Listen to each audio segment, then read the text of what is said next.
I admit I was bored. The negotiations were the usual. Humans can do this and that so long as they don't blow up this or that place. They may not kill so-and-so in return. They are allowed all the X amount of Y they want. Blah, blah, blah.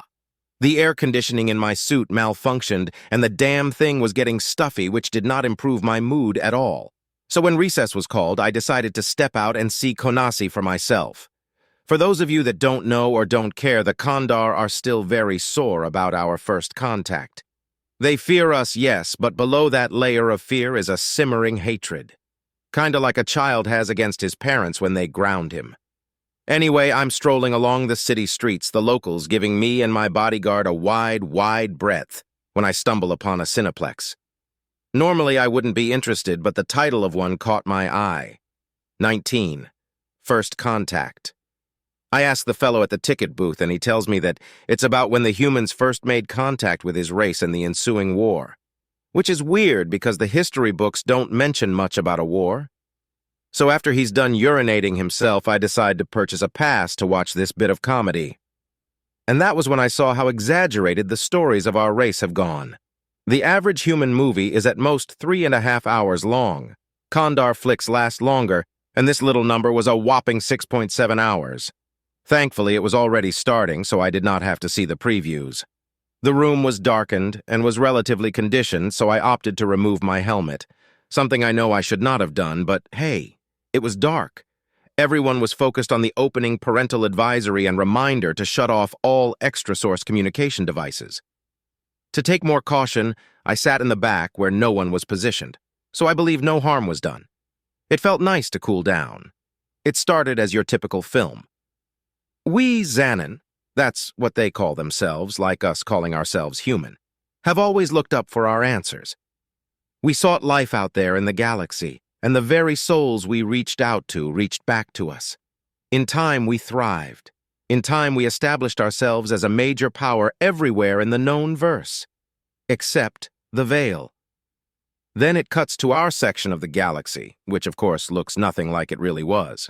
It's basically hell in space the way they portrayed it, full of derelict ships, planets that look all funky, and suns imploding on themselves, etc. Not true at all, but real good special effects. All ventures into the Veil had met with failure. All who entered it were never heard from again. It was a wasteland, someplace we knew no life could exist. It seems what we know and what the galaxy knows are two different things. Cheesy, ass, line. So as we all know, the Kandar were fighting the Gox Union that was aggressively expanding its borders into Allied space, and a Kandar security fleet had just defeated a Gox scouting fleet. It was a nice-looking battle, plenty of special effects and explosions. Then they expand beyond the battle. It was taking place at Station 19, the Veil checkpoint, one that trafficked all ships going into the Veil, though mostly it was to keep aliens with more balls than brains from going straight into the death trap of our home. So the Kandar are repairing themselves, yeah? And that's when they come to the main character of this story, the caption of the Convas. That's right, the very Convas the Supremacy shot down. So Captain Kosag is talking with his crew about the Gox getting more aggressive and the problems that would cause, and was debating whether or not to requisition more ships for patrol, when his ensign, I think that was an ensign, I can't remember Kandar human rank equivalents, pointed out they were getting a strong energy reading. I'm sure you and I both know this is bullcrap. We were running in slowly, so our energy output was minimal. They wouldn't have been able to detect the ship until it got to, well, the station. And we both know both of us were caught with our pants down when we saw each other. But the Kandar still see it in a different way. Few Kandar aside from diplomats ever see a human as a human. And for reasons I still don't know, they have not disclosed our appearance to the public, and so many are still in the dark as to what we are, only having blurry, Bigfoot-esque photos to go on. Whoever directed this had an interesting imagination. We are bipedal, that much they got down, but they believe we got mandibles where our cheeks should be, and that we have 3 eyes, holes underneath our arms that sprout tentacle-like appendages for EHRM invasive procedures, as I was to learn later, and that our ships look more like a set-off a horror flick than a ship. So our ships drops into their system, and the first thing they do is pan to the humans, showing what's going on inside. Apparently on the Supramechi, the captain. Hang on, it still makes me laugh when I think of it. Those idiots got our whole language wrong. It's like they took whatever words of our language they thought sounded coolest and mashed them together to form our language. The grammatical errors and accent are so atrocious for a second I thought, what the fuck is he saying? So the captain, wait! The captain says, in the subtitles, interesting, fresh meat. This will make a nice change to the usual prey. Though in our language, the way he says it is, mash up, tasty food, nice kill hunting spree. And the other human in subtitles replies, yes, over captain. Though he says affirmative caption. No, I did not spell that wrong. That's what it said. I didn't even know we had an overcaptain in the Navy. They seem to know our ranking system better than us. That was sarcasm in case whoever's reading this could not pick it up. Anyway, the overcaptain then says, inform the lesser beings that the hunt begins. Tell bugs, fight start now. Yes, overcaptain. Affirmative caption.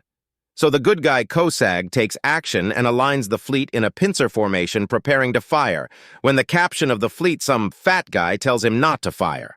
The two get into an argument. The captain of the fleet is obviously being made out to look like some pompous buffoon that wanted peace with a bunch of murdering baby eaters. You know, a cliché. Then the infamous transmission comes. It's staticky, but what I could make out was it sounded like, how are you, gentlemen? All your base are belong to us. Wow. Deja vu. The captain of the fleet says, hold your fire, they are trying to make contact. And then the Supramechi blows his ass into a half cup of atomic matter. The ever-famous warning shot was a kill shot.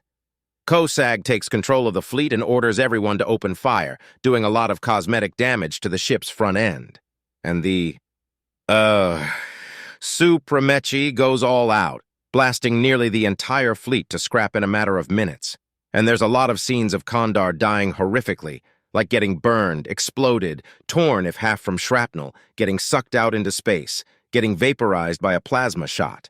And then the Supramechi captain says, pitiful things. We leave. Hopefully they will provide better sport when we give them time to prepare. Stupid. Go now, frown bad. Ball our game better with practice swing. Yes, over, captain. Affirmative caption. And the Supramechi starts to turn back towards the Veil. Kosag, battered and bloody, pushes a corpse off the command console, starts manual override, and drives the Convas into the Supramechi's way, letting loose with everything he has. The overcaptain gives the order to cripple the ship but not destroy it, as the crew's fighting spirit interests him, beat crap out of but no shit beat, I.U. him like of playtime fight.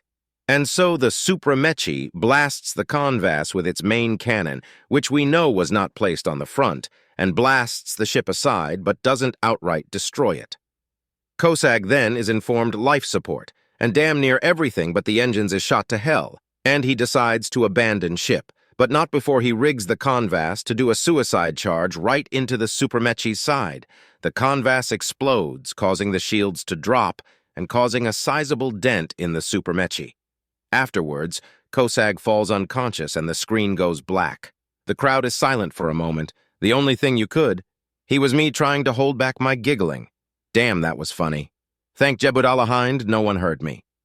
I stopped for a moment to look down at my watch to look at the time, and only a single standard hour had passed.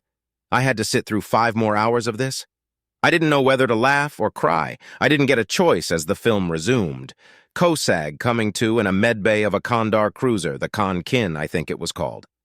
So Kosag goes through the usual bullshit in these kinds of flicks, dealing with a top brass that thinks he hit his head too hard with the usual nothing can live in the veil stuff that they've been spouting since the beginning of the film. So it goes on to Kosag temporarily relieved of duty while he fully recovers from his head trauma. Enter love interest, the surprisingly attractive doctor, and I mean attractive by human standards, who at first does not believe Kosag, treating him as another mental patient.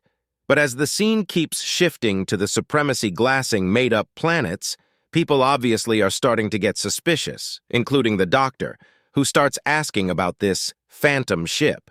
Of course, we never glassed any world. Admittedly, we blew one up, but that was when we thought it was uninhabited. But humanity had made only 2 other major incursions into Kondar space, both done by pirates. The rest were minor skirmishes that didn't happen until way after first contact. Eventually, through a 2-hour-long reel of drama which I slept through, except for the sex scene, that was actually pretty interesting. Didn't know a Kandar woman was that flexible. COSAG is delivering a message to the gathering. Basically, every branch of their government meshed together into a sausage fest of epic proportions, warning of this race of planet-killing maniacs. Even with the overwhelming evidence, the gathering is hesitant about making war, especially while Goks are still fighting them. Suddenly, Goks transmission. They shall ally with Kandar after our atrocious crimes committed against them. In reality, all we did was drop out of warp kinda close to a flagship. Close enough to where we tore through the whole thing as we decelerated and then obliterated the entire 1 Steet Second and Third Fleet when they retaliated. We still apologized, but them Goks know how to hold a grudge. Of course, with the overwhelming evidence and the support of their one-time enemies, the Kandar go to war. Except the cliché corrupt politician, and by some political bullshit the Kandar have, he stalls the whole vote. I would explain why that worked, but it would take longer than watching this damn movie. So COSAG is still grounded for massive drama before the Goks interrupt, pledging their aid against us on some kind of blood oath that apparently overrides the other guy's override. Finally, some real action. So the Allied systems alongside the Goks Union form this huge fleet to combat the human fleet, which, by the way, looks like someone copy-pasted the supremacy several hundred times over. COSAG is given command of the Consen and placed under the command of another commander, one that was obviously red shirt material. And I was right. After the not-so-motivating speech about how they were the galaxy's last hope, they started fighting our fleet, which was just twiddling its thumbs, waiting for them in a random tract of space, and it wasn't 3 minutes into it that the captain of the fleet gets torn in half by teleporting boarding parties. The ensign tried to make a brave show of it, but she only killed 1 human before she was restrained. Remember those tentacle things I was talking about earlier? Yeah, tentacle rape. Humans aren't the only one with that fetish. Interesting to watch, though. So then it turns away from the massive galactic battle to COSAG, whose ship lost power. And since the people by the reactor are not longer responding, cut to reactor room filled with that goop they call blood while humans are eating, raping, half-dead Kandar, he leads a team to go down there. An action flick quickly becomes a horror flick as the human hunting band hunts the team down one by one. Eventually, only COSAG is left, who manages to kill the entire hunting party but one, who teleports him back to the Supremechi. The overcaptain, who despite never meeting him, knows COSAG instantly and gloats over his triumph. Then faster than you can say plot hole, he breaks free and sacrifices himself to kill the overcaptain, pushing him into a reactor core, which, by the way, you should never leave open. For some reason, that ended the battle. Apparently, our chain of command is destroyed when you kill our captain, so afterwards we retreated back into the Veil. COSAG is hailed as a hero. Hooray and all that. Then some stirring speech from COSAG, a subtitle that says, 20 later, humans are back, but we find a massive fleet waiting for us that blow us to bits, with COSAG as captain of the fleet, of course. And it ends with the same Kandar from the beginning saying, "We Xanon have always looked up for our answers. We sought life out there in the galaxy, and the very souls we reached out to reached back to us. But the galaxy is a fickle place. Some of the very beings we called out to were not interested in peace. Some were more interested in slaughter. Cut to human hunter guy.